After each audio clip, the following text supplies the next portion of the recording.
YouTube chat. Hey, folks, it's Chris Waters here, live on stage at E3. GameSpot Stage 1 live demo cavalcade. Day 2. Did I say day 1? I feel like I might have been saying day 1 a lot today. It's day 2, and we've got Killzone Mercenary up now. I've got Sam on stage from Gorilla Cambridge to talk about Killzone going to the Vita. Sam, welcome to the stage. Thank you very much. I'm very happy to be here. Cool. Get that mic a little closer. Sorry. That's quite all right. You literally just stepped on stage right before we started. So we haven't really had a chance to talk about Killzone Mercenary and what you guys came to show off here today. That's our game, Killzone Mercenary for the PlayStation Vita. Yeah, we've been working on it. So Killzone, I mean, one of the iconic Sony franchises, the first-person shooter, the ISA versus the Helgen. I'm a bit of a fan myself. I was planning this whole Visari joke before we did the lead-in intro, but it came in so fast. So Killzone Mercenary, it's a handheld experience. How does it differ from the core sort of Killzone games we've seen on consoles? Okay, well actually it's very much a Killzone experience. We haven't had to remove anything. You'll recognize some of the places that you go to, and you'll definitely recognize the gameplay from Killzone. It's very much a Killzone game, but we have added a few extra little things to it, so excellent. I can talk about that. I was looking at the trailer, and one of the things I recognized was the soldiers' outfits, you know, that were that indicative of the classes in multiplayer. I want to talk to you about multiplayer in a second, but let's look right here. This looks like we're getting into a little bit of single-player footage. So set the stage for us here, Sam. What's going on? Okay, so here, this is actually one of the levels that... This is actually a live demo, folks. So we've got the Vita hooked up in the back, and so we're taking a look. Looks like we're playing as... Well, you just stabbed a Hellgas, so we're playing as ISA. Yes. Well, we're playing as a mercenary who is currently working for the ISA. At various points, you may not always be working for the ISA. Maybe you'll be working for the Hellgast as well. Whoever pays up? Yeah, basically, it's all about the cash. All right. So, I mean, you can see here if we get... There we go. So you see you get a monetary reward for any action you perform in the game. Uh-huh. Okay, and you're rewarded for stealth combat as well as all-out combat. And if you get through an area stealthily, you are rewarded. Oh, you get a cash bonus then. Yeah. Nice. And one of the reasons we do this is because the rewards that you get and the cash that you earn work both for multiplayer and single player. Oh, no kidding! To help upgrade your loadout and it transfers from one to the other. Nice. Which is really cool. You know, we want everyone to have a good start to the game. So even new players, we've got everything unlocked from the start in the game. You just need enough cash to buy it. And that kind of system brings a little flexibility with it, right? Because you can choose what you want to put the money into, what you want to go and do first. Yeah, so if you're a seasoned first-person shooter, you may have an ideal setup that you want to use. I know some people like to have a sniper rifle and a pistol. That's their loadout. But otherwise, you may just want to experiment. We've got some really, really cool new weapons called the Vanguard. Which are sort of extra to your primary and secondary weapons. You know, you've got your grenades and you've got your armor. Sure. You've got the Vanguard as well.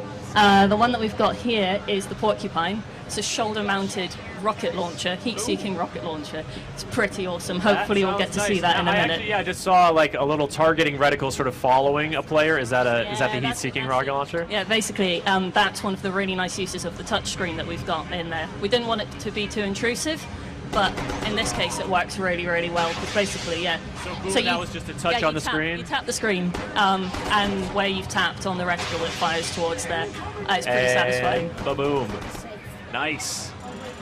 All right, so this is so Mercenary. You're out for cash. Are you part of like a mercenary guild, or I mean, do you guys have any kind of motivation besides just get paid? Who cares about this ongoing blood feud between the Helgen and the ISA? Whatever. No, there's a very in-depth story relating to the ISA and the Hellcast, and we've got you playing as a mercenary because that gives you kind of an outside perspective where you can see how factions relate to each other. I'm just watching this brutal touch execution or melee kill. Oh, it's going right in there. Interrogation. Right there. No. Yeah, you're mercenary.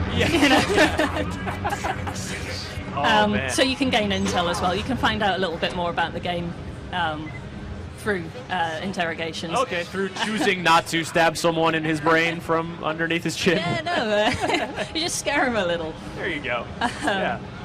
And who's this kid? Is that a kid? Yeah, he's kind of integral to the story. Okay, all right.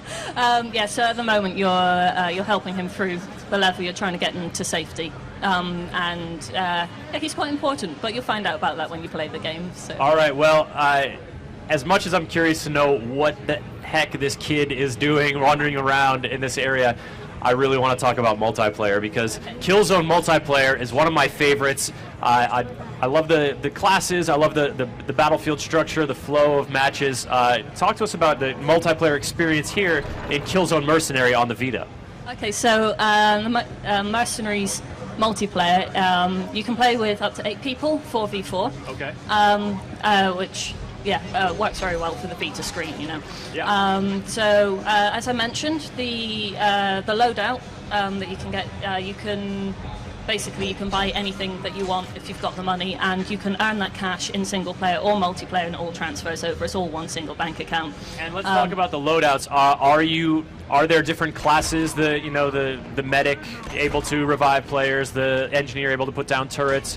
Is there that kind of diversity, or are you guys rejiggering it a little bit? No, it's all about your loadout. So you pick what you want to do based on the weapons that you've got with you, and you can change that as you're playing. Will those abilities be part of the loadout, or is it pretty much just weapons-based combat? It's weapons-based combat, I think. Cool. Yeah. And it's 4v4, or is there an 8 deathmatch everyone for themselves mode? We've got a few different modes. So we've got deathmatch, we've got team deathmatch, we've got a few others with the rotating different objectives that you do. Perfect. Yeah, those Warzone matches. Exactly. You'll recognize that from the other Killzones. So. Changes from kill the high-value targets, secure this place, plant this bomb. I love the dynamic battlefields that mode creates. Yeah, we're going to try and make it so that you can use some of the new systems that we've got, like the Valor card.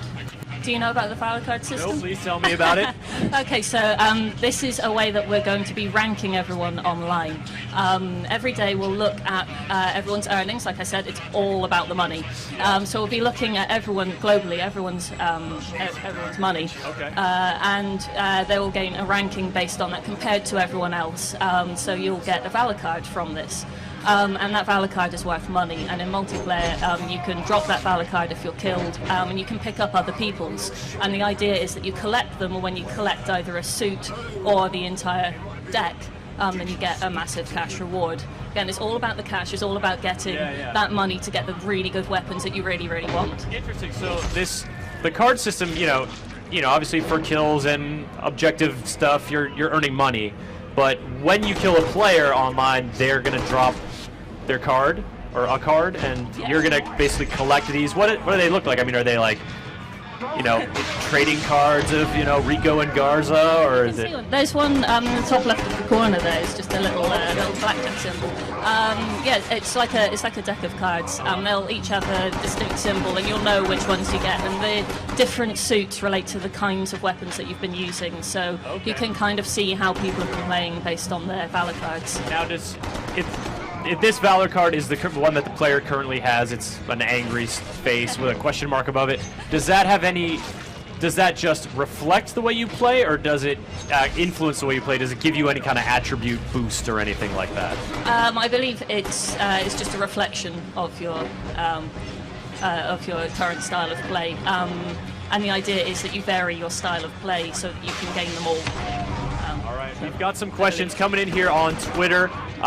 People are wondering about, we've seen obviously some touchscreen controls. Is that something that's going to be integral to your success in the game, or is that just something to help sort of enhance your experience with the game? It enhances your experience. We have other options for controls, and you can customize how you control it. So there are things that you should use the screen for, but they're very intuitive, and they don't get in the way. It's things like swapping a weapon and stuff like that, and firing the porcupine, as we saw. Honestly, that is the best way to do it. It's really, really fun. Oh yeah, and it actually, playing the Vita, at first it seems like I don't want to take my hands off the controls to press the screen, but it's really quick. And then I found that, I was playing, for example, Resistance Burning Skies. I found that actually, a grenade toss, actually being able to sort of direct it with my finger, like I end up enjoying the touchscreen as part of the first-person shooter experience. I didn't find it to be a detractor. Yeah, no, that's good. That's what we're aiming for. We don't want it to be intrusive. We want it to enhance the gameplay. Now, of course, Killzone Mercenary, not the only Killzone game here at E3. Yesterday on Stage 2, Danny O'Dwyer hosted a lengthy demo for Killzone Shadowfall. Are those two games linked in any way? No, we've been working separately. Killzone Mercenary is just for the Vita, and Killzone Shadowfall is just for the PS4. So. Sure. Now, Nate on Twitter wondering, obviously, Killzone Shadowfall, playing it on the big screen on the PS4, but will you also be able to play Killzone Mercenary on the big screen through the PS4 once you get the sort of remote play? Or I'm not sure exactly. It's not remote play, it's like the opposite of remote play. Well, currently we're just working on the Vita, but who knows what will be possible. I don't know anything at the moment, but we'll have to see. Cool. All right, so that we're just getting a look at the single player here in Killzone Mercenary. How long is that single player experience gonna take the player to complete? Okay, so the single player is 9 levels, and they each take about 45 minutes to an hour to complete generally. So, what's that? 7 to 9 hours gameplay? It's pretty decent, I think. Yeah, solid. Especially for a handheld. And then we've got the competitive multiplayer mode. Yep. And any other modes of play?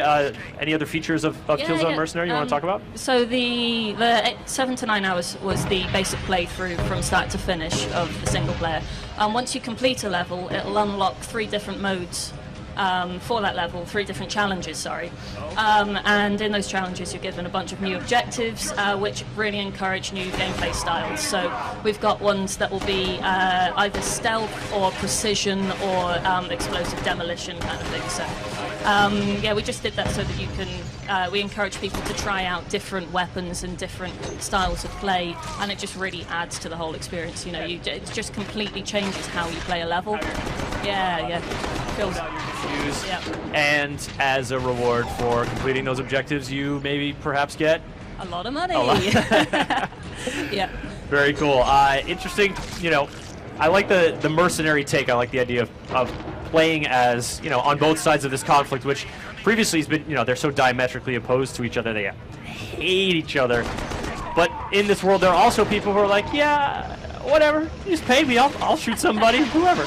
Is playing as a Helghast in any way different than playing as an ISA? I mean, people have been playing as Helghast in the competitive multiplayer for years, so is it sort of a similar experience? The weapons are maybe look a little different, but still the same core experience. Okay, so in the game you don't play as the ISA or as the Helghast. You play as a mercenary who is fighting for the Helghast. In the uniform, yeah.